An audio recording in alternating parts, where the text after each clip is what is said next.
July গণঅভ্যুত্থানে helicopter থেকে ছাত্র জনতার উপর গুলি করা হয়েছে রাজনৈতিক সিদ্ধান্তে। তখন আন্দোলন দমনে প্রতিরাতে তৎকালীন স্বরাষ্ট্রমন্ত্রীর বাসায় বৈঠক হয়েছে। আন্দোলনপ্রবণ এলাকা ভাগ করে ব্লক রেড পরিচালনা করা হয়েছে। শেখ হাসিনার নির্দেশে প্রাণঘাতী অস্ত্র ব্যবহার করা হয়েছে। পুলিশের সাবেক মহাপরিদর্শক চৌধুরী আব্দুল্লাহ আল মামুনের দেওয়া এক জবানবন্দিতে এসব তথ্য উঠে এসেছে। গত ২৪ মার্চ ঢাকার মুখ্য মহানগর হাকিম আদালতে এ জবানবন্দি দেন তিনি।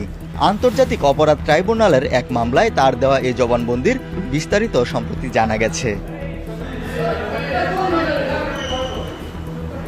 ২০২২ সাল থেকে শেখ হাসিনার সরকারের পতন পর্যন্ত আইজিপির দায়িত্বে ছিলেন চৌধুরী আব্দুল্লাহ আল মামুন। এর আগে র্যাবের মহাপরিচালক ছিলেন তিনি।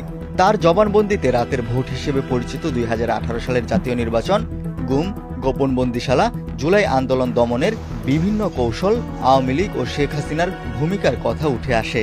সাবেক এ আইজিপি গ্রেপ্তার হয়ে বর্তমানে কারাগারে আছেন।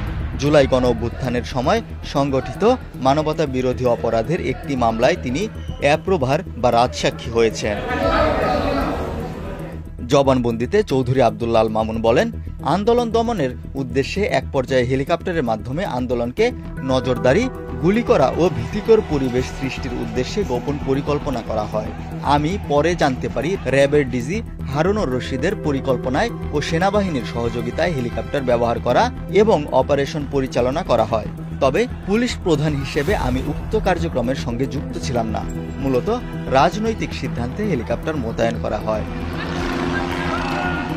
২০২৪ সালের জুলাই আগস্টের গণ আন্দোলন দমনের জন্য তৎকালীন স্বরাষ্ট্রমন্ত্রী আসাদুজ্জামান খান কামালের বাসায় ১৯ জুলাই থেকে প্রায় প্রতিরাতে আইনশৃঙ্খলা রক্ষা সংক্রান্ত কোর কমিটির বৈঠক হতো বলে জানান সাবেক আইজিপি। রাত ৮টা-৯টার দিকে এ বৈঠক হতো। তিনি সদস্য হিসেবে সেখানে উপস্থিত থাকতেন। স্বরাষ্ট্রমন্ত্রীর বাসায় কোর কমিটির এমন এক বৈঠক থেকেই বৈষম্য বিরোধী আন্দোলনের সমন্বয়কদের আটকের সিদ্ধান্ত হয়। ছাত্র জনতার অভ্যুত্থানে আওয়ামী লীগ সরকারের পতনের আগের দিন ২০২৪ সালের ৪ আগস্ট গণভবনে শেখ হাসিনা ২ দফা বৈঠক করেছিলেন বলে সাবেক আইজিপি আব্দুল্লাহ আল মামুন তার জবানবন্দিতে উল্লেখ করেন। তিনি বলেন, ৪ আগস্ট বেলা ১১টায় গণভবনে তৎকালীন প্রধানমন্ত্রীর সঙ্গে আমাদের বৈঠক হয়। সেখানে তৎকালীন আইনমন্ত্রী ও স্বরাষ্ট্রমন্ত্রী সহ ৩ বাহিনীর প্রধান এবং আমি সহ নিরাপত্তা সংক্রান্ত জাতীয় কমিটির বৈঠক হয়। আন্দোলন পরিস্থিতি এবং তা দমন করা বিষয়ে আলোচনা হয়। সাবেক আইজিপি মামুনের জবানবন্দিতে বলা হয়, ৫ আগস্ট সকাল ১০টা পর্যন্ত ঢাকার ভেতরে আমাদের শক্ত অবস্থান ছিল। ঢাকার প্রবেশ মুখে উত্তরা যাত্রাবাড়ি এলাকায় লাখ লাখ মানুষ জড়ো হয়। আমি তখন পুলিশ হেডকোয়ার্টারে অবস্থান করি। ডিএমপি কমিশনার সহ ঢাকার গুরুত্বপূর্ণ পুলিশ অফিসাররা ঢাকা পুলিশ কন্ট্রোল রুমে ছিলেন। সেখান থেকে তারা নির্দেশনা প্রদান করেন। ওই দিনের ঘটনার বিষয়ে জবানবন্দিতে বলা হয়, বেলা ১১টার দিকে উত্তরা থেকে লাখ লাখ লোক ঢাকার ভেতরে আসতে শুরু করেন। তখন জানতে পারি যে সেনাবাহিনী বাধা দেয়নি। সেনাবাহিনীর মাঠ পর্যায়ের অফিসার ও ফোর্স আন্দোলনের পক্ষে অবস্থান গ্রহণ করেন। এর ফলে গণভবনমুখী জনস্রোত দমন ও আটকানো সম্ভব হয়নি।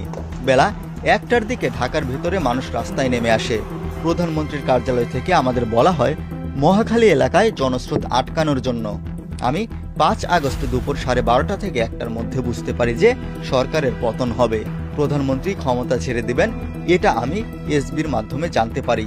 তিনি ভারত যাবেন কিনা তা জানতে পারিনি, সেনাবাহিনী তা জানায়নি। এছাড়াও ২০১৮ সালের একাদশ জাতীয় সংসদ নির্বাচন রাতের ভোট হিসেবে পরিচিত। এই নির্বাচনের আগের রাতেই তৎকালীন আওয়ামী লীগ সরকার ব্যালট বাক্স ভরে রাখার নির্দেশ দিয়েছিলেন বলে জবানবন্দিতে উল্লেখ করেন সাবেক এই আইজিপি। তৎকালীন আইজিপি জাবেদ পাটোয়ারি সাবেক প্রধানমন্ত্রী শেখ হাসিনাকে রাতের বেলায় ব্যালট বাক্সে প্রায় ৫০% মতো ব্যালট পেপার ভরে রাখার পরামর্শ দেন বলে শুনেছি। মাঠ পর্যায়ে সরকারের পক্ষ থেকে রাতে ব্যালট বাক্সে ভোট দেওয়ার ব্যাপারে নির্দেশনা প্রেরণ করা হয়। রাজনৈতিক নেতাদের সহযোগিতায় ও উদ্যোগে জেলা প্রশাসন, ডিসি, ইউএনও, এসিল্যান্ড, এসপি ও থানার ওসিগণ মুখ্য ভূমিকা পালন করেন। ২০২০ সালের ১৪ এপ্রিল থেকে ২০২২ সালের ৩০ সেপ্টেম্বর পর্যন্ত সময়ে র্যাবের গুম ও গোপন বন্দিশালার বিষয়ে নিজের অভিজ্ঞতা ও জবানবন্দিতে উল্লেখ করেছেন সাবেক আইজিপি মামুন। তিনি বলেন, র্যাবের মহাপরিচালক থাকার কারণে আমি জানি যে টিএফআই সেল র্যাবের সদর দপ্তরের অধীনে পরিচালিত হতো। এটির অবস্থান হলো উত্তরার র্যাব 1-এর কম্পাউন্ডের ভেতর। এছাড়া র্যাবের বিভিন্ন ইউনিটের অধীনেও আলাদা আলাদা সেল বা বন্দিশালা ছিল। সেগুলো সংশ্লিষ্ট র্যাব ইউনিটগুলোর প্রধানের অধীনে পরিচালিত হতো।